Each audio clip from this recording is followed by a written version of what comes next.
Fala, gente linda do meu canal, chega mais para uma bela conversa sobre direito penal. Mas antes, não se esqueça, inscreva-se no nosso canal, compartilhe os nossos vídeos, comenta, dá aquele like e marca o sininho, porque toda vez que chegar vídeo novo, você vai ficar sabendo.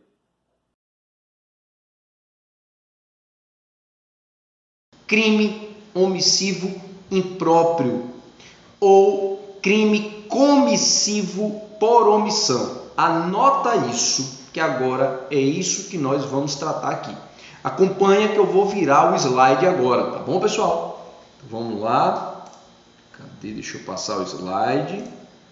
Vejam que eu fiz uma tela especial para o crime omissivo impróprio ou comissivo por omissão.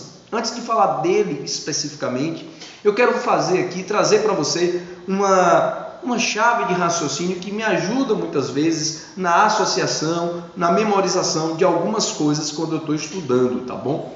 Você está estudando para concurso, cai direito, às vezes não é uma coisa que você lê constantemente. Pois bem, no direito é muito comum você encontrar várias classificações. E muitas vezes essas classificações aparecem assim: alguma coisa é própria e outra coisa é imprópria. Pois é, meu amigo. Talvez não sempre, mas muitas vezes aquilo que nós chamamos de impróprio no direito penal ou no direito, não sempre, mas muitas vezes, vocês observarão que o que nós chamaremos de impróprio normalmente é uma junção de duas coisas, normalmente de uma coisa com o seu oposto. E aí nós formamos uma figura híbrida. É mais ou menos isso, tá bom? Trazendo agora para o crime comissivo por omissão ou omissivo impróprio, o nome já nos diz. Eu tenho um pouquinho de comissivo e tenho um pouquinho de omissão. Ou melhor, pegando o próprio nome, crime comissivo por omissão. Aqui eu tenho a resposta para tudo. O crime, na sua origem, ele é comissivo. Lá na norma eu extraio uma proibição e ele se realizaria através de um fazer em regra. Mas às vezes é possível que a omissão ganhe uma relevância diferente. E quando a omissão ganha relevância, aquele omitente, aquele que se omitiu, passa a responder pelo resultado. Professor, está meio complicado, me explica melhor aí. Vou te dizer para que você grave e não esqueça mais nunca. Você viu o exemplo que eu trouxe para o crime omissivo próprio ou omissivo puro. Naquele exemplo eu falei que eu vinha caminhando pela rua e de repente encontrei alguém caído no chão, eu nunca vi, não sei quem é, estava lá com a fratura exposta, pedindo ajuda, eu não ajudei, omissão de socorro. Perceberam que eu falei que eu não tinha nenhum vínculo com aquela pessoa? Pois é. Agora percebam uma outra situação.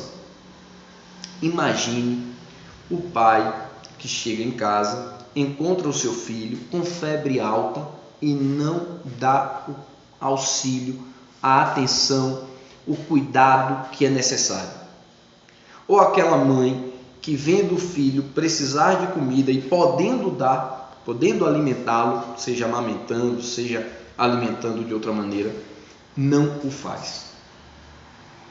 Nessa situação, essa situação é igual àquela que eu narrei? Não.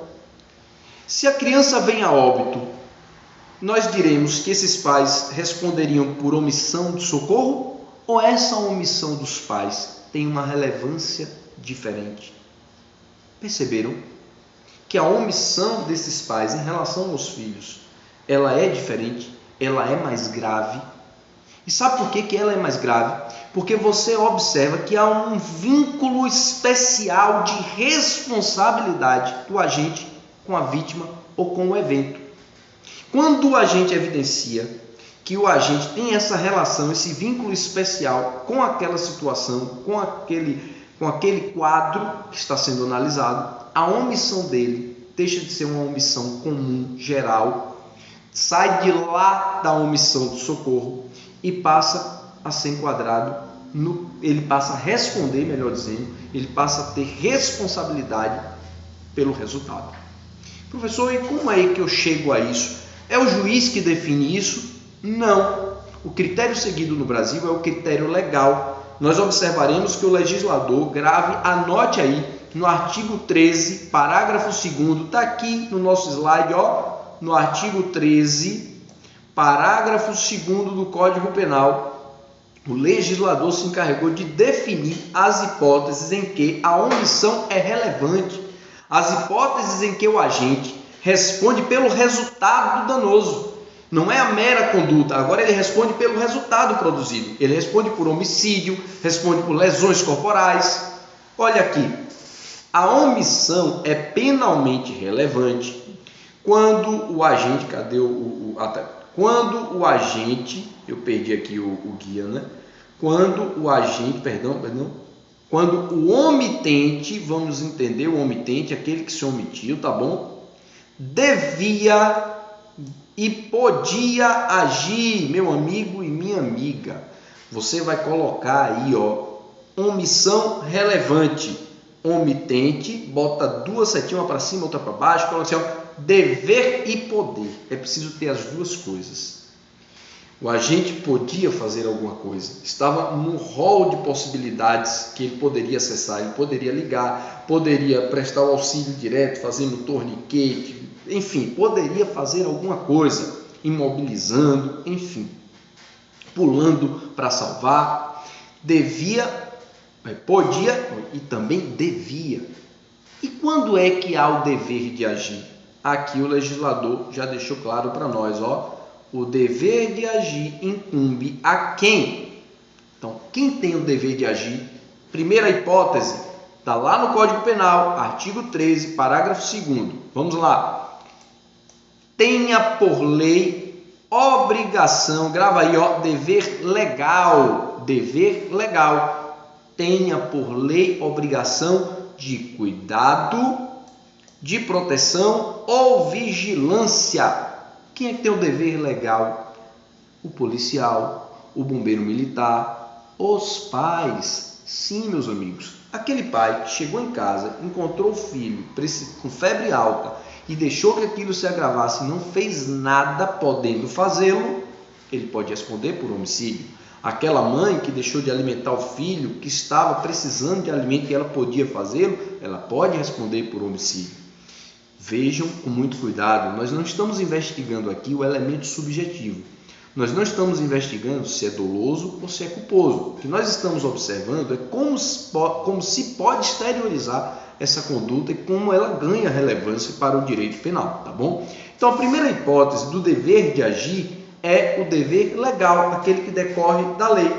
Mas essa seria a única hipótese, professor? Não. O legislador expandiu um pouco mais esse dever de agir. E nós veremos que na letra B, olha aqui, ó, ele diz: quando o agente, de outra forma, assumiu a responsabilidade de impedir o resultado. De outra forma. Qual é essa outra forma? Pode ser o contrato. Sabe aquele enfermeiro, sabe aquela babá que assumiu por contrato a obrigação de cuidar do idoso, da criança? Pois é. Mas e se não tiver contrato, some? Não. Ele também terá esse dever. Por exemplo, imagine aqui, vou trazer um outro exemplo muito comum dos livros, tá bom? Não foi criado por mim. Um nadador experiente que convida alguém que é inexperiente, ele sabe disso, para fazer uma travessia um tanto perigosa. Vejam vocês, não está no contrato, mas se no meio da travessia aquele inexperiente precisar de socorro, precisar de ajuda, aquele que é experiente tem o dever de ajudar, desde que possa fazê-lo, tá bom? Fica atento para isso. Então esse exemplo do nadador acontece também, ele é trazido também como o caso do alpinista, que convida outra pessoa que não tem experiência para subir um determinado obstáculo. Então o raciocínio é exatamente o mesmo, com contrato ou sem contrato. Convidou, tem que, se precisar de socorro, tem que ajudar. Se não fizer, pode responder pelo resultado. Lembre-se, mas deve se casar também, ó, dever e poder. Tem que ser possível fazer alguma coisa. Professor, e se de repente aquele enfermeiro que foi contratado para cuidar de um idoso, e aí o horário dele se encerrava 18 horas. De repente, por algum motivo, se atrasou, não saiu no horário, deu 18h30, ele ainda estava no serviço, estava lá, o idoso precisou de atenção, de um socorro, se engasgou. Nesse caso, já que encerrou o horário, o enfermeiro já estaria desobrigado? Resposta: não.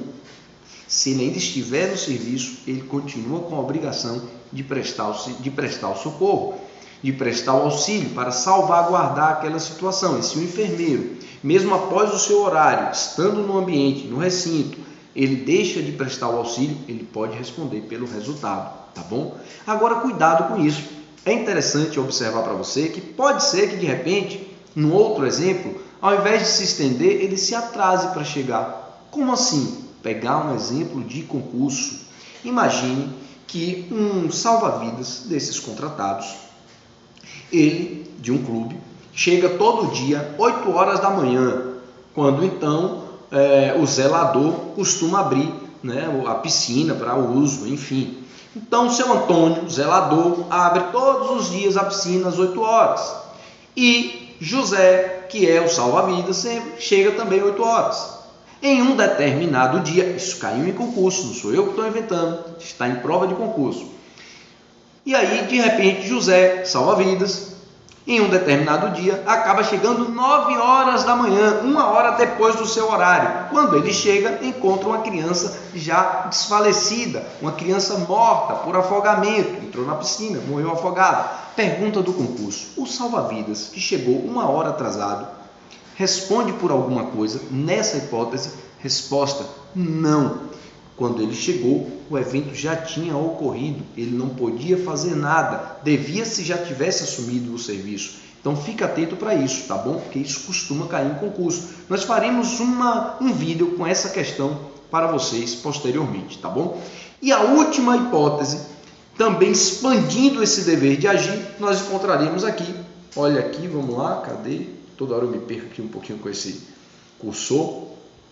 Quando a gente, assim, antes de passar para essa terceira, nessa segunda hipótese, quando a gente de outra forma assumiu a responsabilidade de impedir o resultado, nós chamamos, costuma-se chamar essa hipótese de garantidor, tá bom? Ou garante. Aqui escrever com o mouse é meio complicado. Garantidor, tá bom? E a última hipótese, a terceira, chamada de ingerência, acompanhe comigo aqui, quando o agente com seu comportamento anterior criou o risco da ocorrência do resultado. Então, se de repente o agente lançou a vítima numa piscina, no mar, a ele cabe o dever de salvar. Ele criou o risco, né? Ele criou o risco da ocorrência do resultado. O professor Luiz Flávio Gomes, em uma obra escrita junto com, estou com ela aqui, com o professor Antônio Garcia Pablos de Molina, ele traz uma situação interessante, me parece que vale a pena trazer para vocês aqui. Ele fala: olha, imagina aquele pai que um dia de calor muito forte deixa uma criança em tenra idade no carro. Aí nós temos duas situações. Ele diz: se ele volta e encontra a criança já desfalecida, nesse caso nós teríamos um homicídio comissivo, provavelmente culposo, né? Porque ele esqueceu, então por negligência. Comissivo, ele já encontrou a criança falecida, né? Já estava morta, foi ele que colocou, foi ele que trancou o carro. Aí ele diz: mas tem uma outra situação, se o pai retorna e a criança ainda está com vida, mas precisando de socorro, e ele, vendo isso, não faz nada, ele diz: olha, ele criou o risco da ocorrência do resultado. Então, nesse caso, seria uma hipótese de ingerência. Então, aqui ele responde por homicídio omissivo. Nesse caso, possivelmente, aí nós discutiríamos se doloso ou culposo. Mas cuidado, nesse momento nós não estamos discutindo propriamente o elemento subjetivo, tá bom? Vejam, para fechar o nosso vídeo, o crime omissivo impróprio ou comissivo por omissão, ao contrário do omissivo puro. Aqui eu preciso do resultado naturalístico para que ele se consume. Então, se ele vai responder por homicídio, é preciso que ocorra a morte. Estou falando homicídio consumado, tá bom?